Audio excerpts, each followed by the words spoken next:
Good afternoon. My name is Michael Orr. I'm a captain with the Amarillo Fire Department, and I'll be presenting this presentation for my EMA 3310 class. The topic we're going to talk about today is Texas historic wildfires in 2011.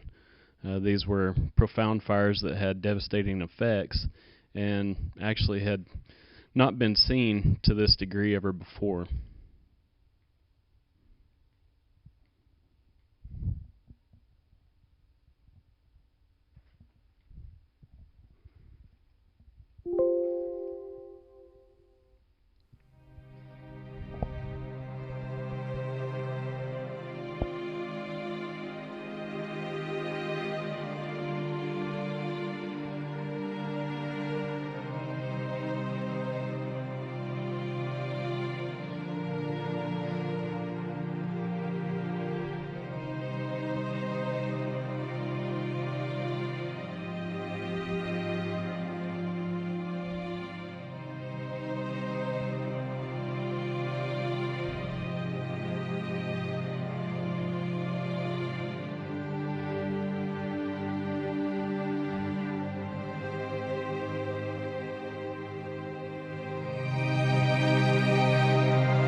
So what were some of the statistics on the fires that occurred in 2011?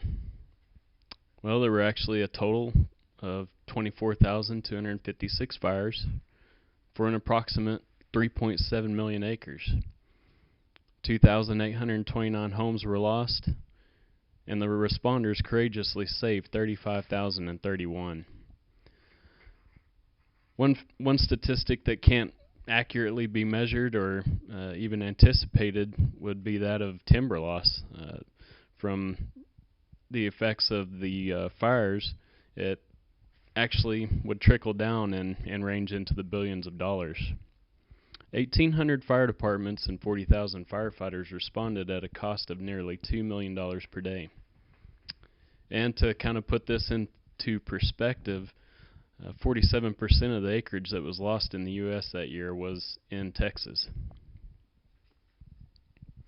So that brings us to what were the causes of the wildfires that year.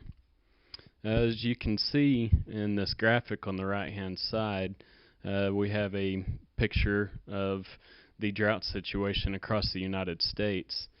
Texas, as you can see, is predominantly in the darkest color there. The darkest color is actually an indication of an exceptional drought, which is actually the worst classification. What brought this about was actually a strong La Nina had established itself and was actually worsening the drought. As a matter of fact, in May of 2011, 25.96% of Texas was considered to be in an exceptional drought, which this was the worst that had ever been recorded. Recording actually began in 2000, so at this time this would be 15 years. Another contributing factor to the historic nature of these fires was the exceptional amount of fuel growth that had occurred from prior year's rains. Many areas had seen fuels that had reached heights, densities that had not been seen for decades. And the last contributing factor that was part of these historic fires in 2011 was the fact that during the summer months there were over 30 days of greater than 100 degrees. So what were the actual impacts of these fires? Not to mention the emotional and losses that can't actually be counted, can't have a financial cost attributed to them. there are some things that can be measured. And according to the insurance industry, residents of Texas will have suffered approximately $100 million loss. Agriculture was affected in the amount of greater than $5 billion. And there's a cost to responding to these fires, and that ranged in the amounts of $2 million per day.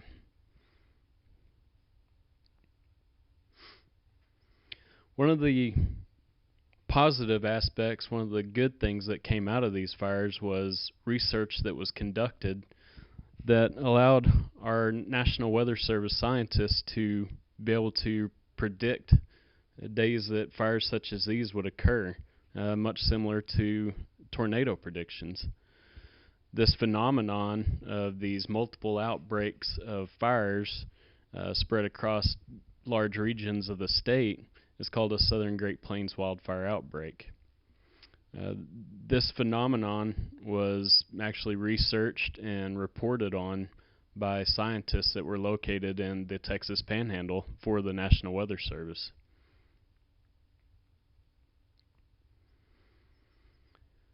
So what is the outlook for wildfires in Texas for the 2015-2016 wildfire season?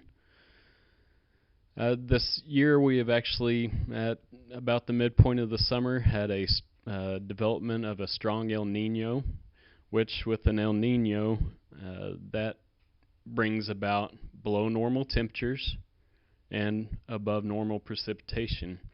As you can see on the two graphics on the right-hand side, the top one indicates that the majority of Texas will be below normal for temperatures during this next 3-month time period.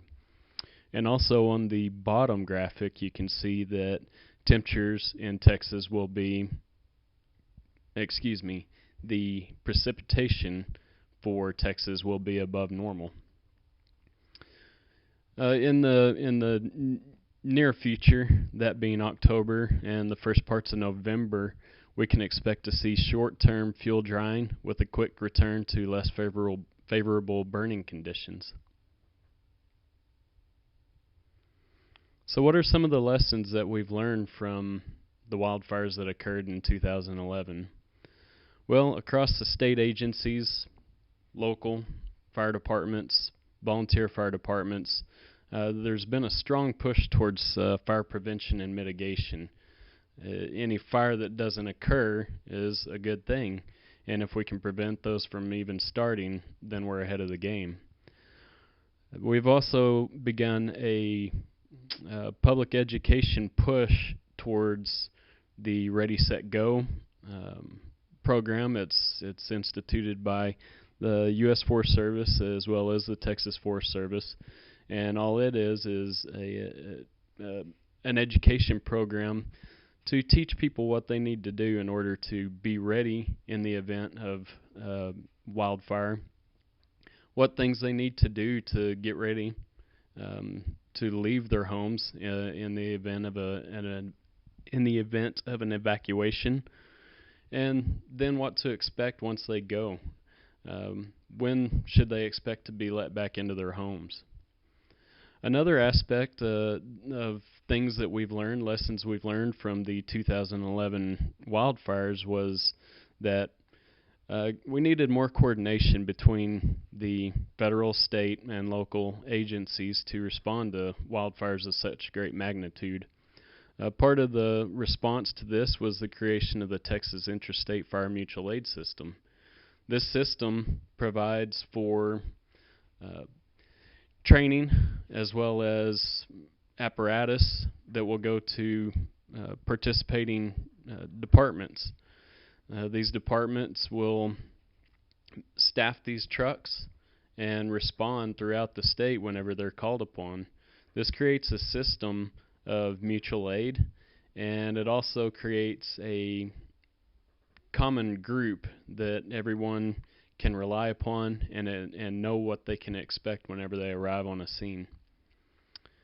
And to further expand on the common groundwork is the improved communications plans. For example, the Texas Statewide Interoperability Channel Plan. This plan provides for a common communications plan. Channels are established and allocated to be used for certain parts of a response. It just provides an opportunity and actually a structure for the responding agencies to be on the same page and actually be able to communicate to one another.